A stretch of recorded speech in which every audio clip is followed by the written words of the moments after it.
Dr. Umar Johnson, aka the blackest man in America. Lately, Dr. Umar has been going viral, jumping from platform to platform, sounding the alarm. He's talking about an issue in the black community that, according to Doc, has reached crisis levels.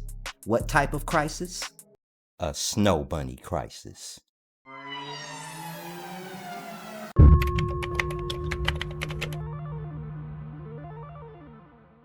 Interracial dating, mixed race marriages is going to always be a hot topic in America. According to Dr. Umar, the real issue when it comes to interracial dating is black men and white women. Make it illegal for the black man to bunny hop.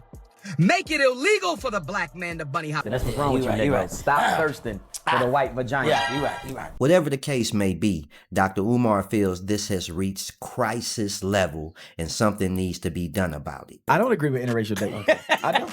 In any direction. In any direction. Right. He don't care how fine, he don't care how thick, he don't care about none of that. You can stand up and show him about table she made. Okay. Black queens forever, snow bunnies never. If you don't know his motto, you know my rules. No rice, no ice, no spice, no sand, and no salsa. Black queens forever, snow bunnies never. Now, if you look at the media, you're going to constantly see successful black men with white women.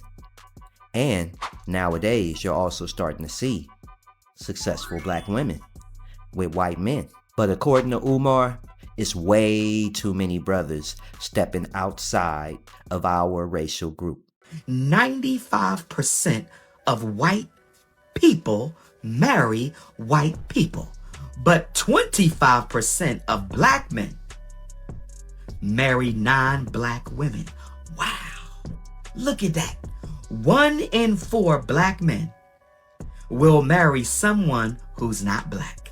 So we say that once a black man gets some money, he's off to a white woman. He's dashing in the snow. He's bunny hopping. He goes and starts bunny hopping. That's interesting because the data says different. The data says when it comes to black men in America, making at least 6 figures or more, which is a small percentage of black men, but those black men making at least 6 figures or more, I believe it was around 95% of them are married to black women. Going back to a study I referenced about what groups stayed married within a span of 10 years, unfortunately the divorce rate, y'all probably know, between black men and white women is still abnormally high. It's really high. It's the highest. I mean, is it really that bad, Doc? What could they possibly be doing, the brothers? That's so bad. There's still a such thing as spiritually transmitted diseases. Spiritually transmitted diseases. You can pick up a demon laying with that woman, brother. Some of them demons. You ever get out of bed and feel a little differently than the way you got in it? Don't you put that demon on me, Dr. Umar. Don't you put that demon on me. But what they got to do with fucking? Because that can lead to babies being made. That can go into deeper things. Head. Okay. White head. No. All right. That drains you of your ashe. Drains you of your ashe.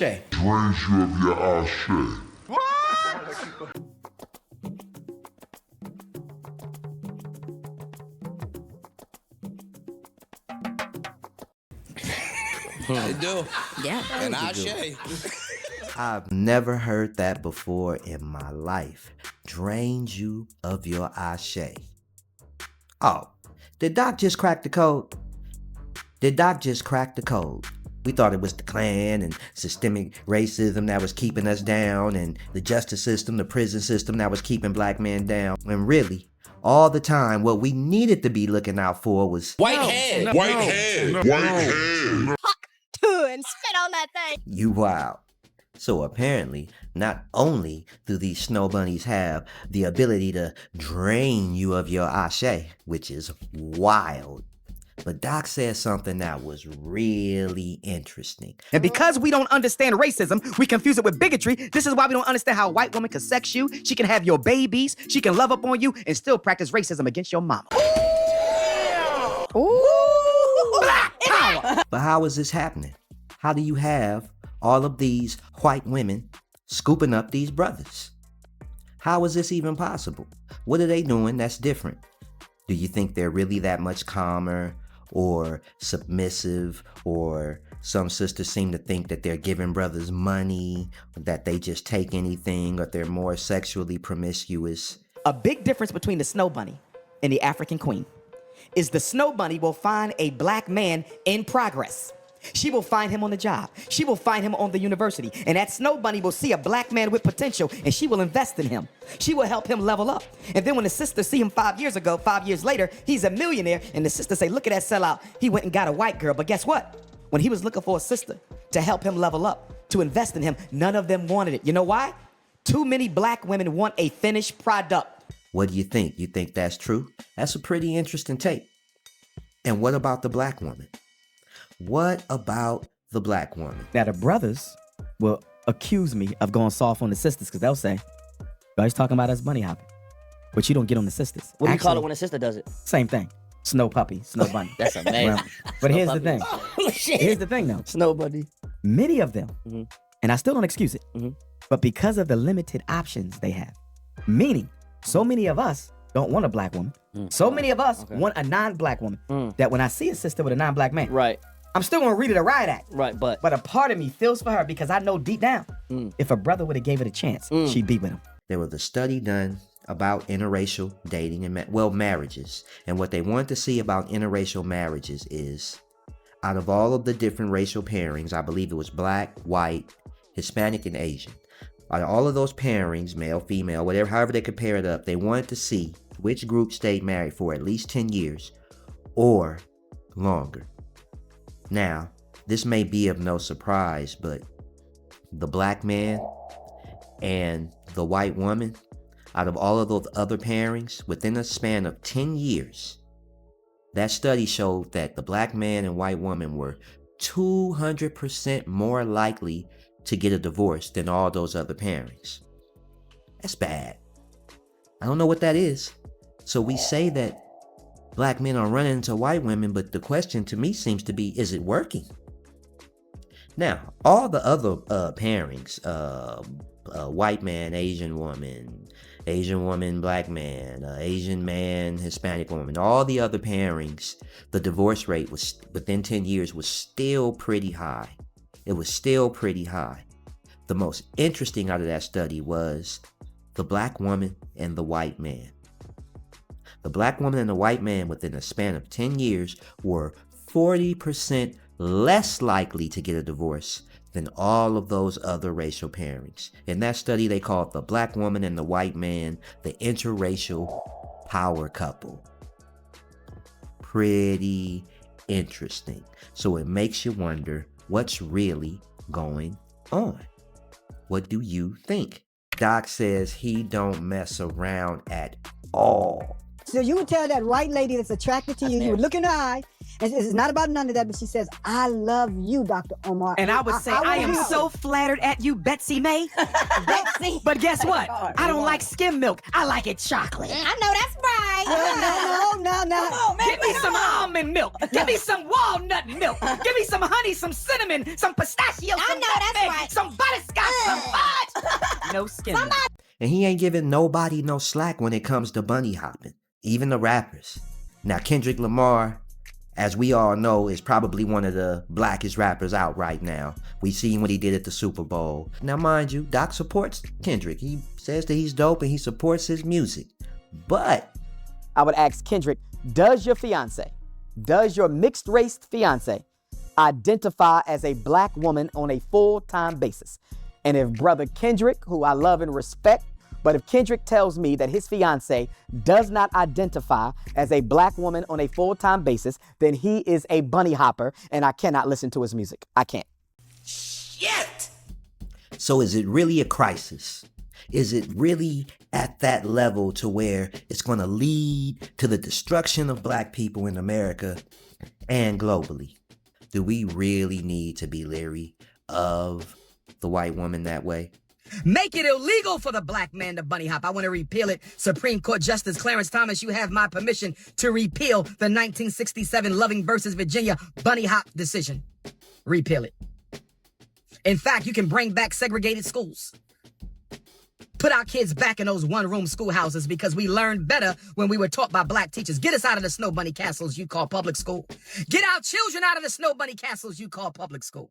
Now why would Doc say that? 65% of the teaching force in America is white women. A packed house for a discussion about race in the classroom. Teachers and parents calling the topic and opinions powerful, and at points necessarily uncomfortable. A lot of times we tiptoe around the subject, and so I think it's good to hear that and be like, okay, this is the deal. These are white women, they are teaching black boys. Maybe it's not the ideal situation, which I think is also great to recognize. And just being able to say there is a racial difference, there are consequences of that. The most powerful piece for me was when he spoke about the experience that the mother of an African-American boy shared with him, where she said that he went to school whole and came home in pieces, and that her job then was putting him back together each day and sending him back out the door. One white teacher says an early experience with a black student has helped her grow. I had an expectation, and I went from there, and that now I've learned, and I have to constantly check myself. I think I know what she meant by expectation. See, black kids are stereotyped with ADD, not being able to pay attention, being violent, being rambunctious, which for, let's say, black boys, they typically do have a little more energy. And on average, black kids are bigger than other kids their age from other ethnic groups. Now, you have a small white teacher, a black boy who's basically her size or bigger, and when she corrects him for anything, God forbid he shows any emotion or frustration, she's immediately scared, terrified, as if this child is going to harm her. And we know what happens when a white woman feels threatened by a black person, particularly a black male, even a boy. Someone has to be punished. I think that's what she meant by she had to check her expectation. So what's going on here? I have a theory. And my theory is, well, it's not a theory. I'll just kind of backtrack a little bit into history. Of course, we know during Jim Crow, you had black children who had to be educated by black teachers. It was segregation. Those black children excelled. I mean, really excelled when they were being taught by black teachers. Fast forward, everyone wants segregation. We want all the crap in Jim Crow to end. Boom, it happens. What winds up happening is you get this cross, right? Where, well, you didn't get a cross really, see? Because while black schools saw an influx of white teachers, white schools did not see an influx of black teachers. So, once these black schools, or these schools in these black neighborhoods, got flooded, literally flooded with these white teachers, particularly white women, all of a sudden you see these black children's scores just dropping. Just going down.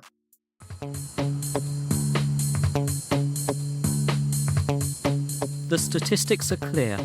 Boys from African and Caribbean heritage start school at average academic levels. But by the end of year 2, they're beginning to fall behind. In year 6, only 50% of black boys achieve level 4 in English, compared with 70% of all children. The gap widens through secondary school. Only 30% achieve 5 good GCSEs. The national average is 54%. So what's going on here, man? What are they doing to our babies? Just asking the question. I'm not saying they're doing something, but this is, I mean, the facts are there right in our face. What's going on? So, Dr. Umar Johnson, you either love him or you hate him. But he is making his voice heard to this issue, to this Snowbunny Crisis. What do you think? Is it that deep? Has it reached crisis levels? Is it going to tear down the black community? Or have we reached a point in human history, modern history, where we could finally see that maybe we're moving past that? I don't know. Right now, we have a racist as president who is really showing his true colors, and things don't seem to be getting too much better between black people and white people in America. What do you think? Is the snow bunny taking us down?